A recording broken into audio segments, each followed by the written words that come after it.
લક્ષ્ય ન્યૂઝ, એક નજર, એક લક્ષ્ય. ડભોઈ નગરપાલિકા હવે નગરની જૂની મિલકતોના બાકી વેરાને લઈ એક્શન મોડમાં આવી ગઈ છે.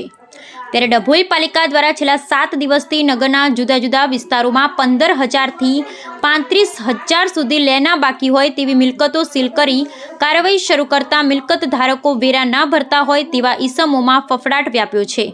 આજે પાલિકાની ટીમ દ્વારા ડભોઈની જૂની અને જાણીતી વાઘેશ્વરી લોજને 25,000 જેટલો વેરો બાકી હોય સીલ કરવામાં આવી. ડભોઈ નગરપાલિકા હદ વિસ્તારમાં લાંબા સમયથી મિલકત વેરો ના ભરતા તત્વો સામે પાલિકાએ લાલાંક કરી છે. એક્શન મોડમાં આવેલ મિલકત વેરા શાખાની ટીમ ચીફ ઓફિસર જય કિસાન તડવીના માર્ગદર્શન હેઠળ છેલ્લા એક સપ્તાહમાં 6 થી 7 મિલકતોને સીલ કરી કાર્યવાહી હાથ ધરી છે.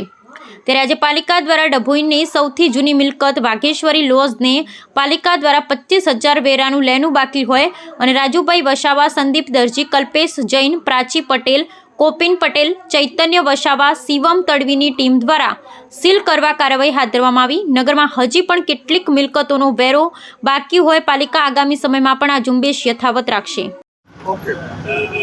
આજ રોજ અમારા ચીફ ઓફિસર સાહેબ શ્રી જયકિશનભાઈ તડવીના હુકમના આદેશ અનુસાર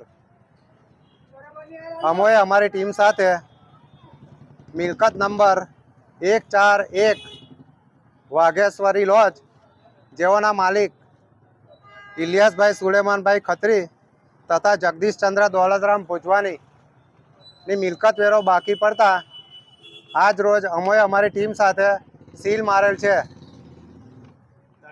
અમોએ અત્યાર સુધી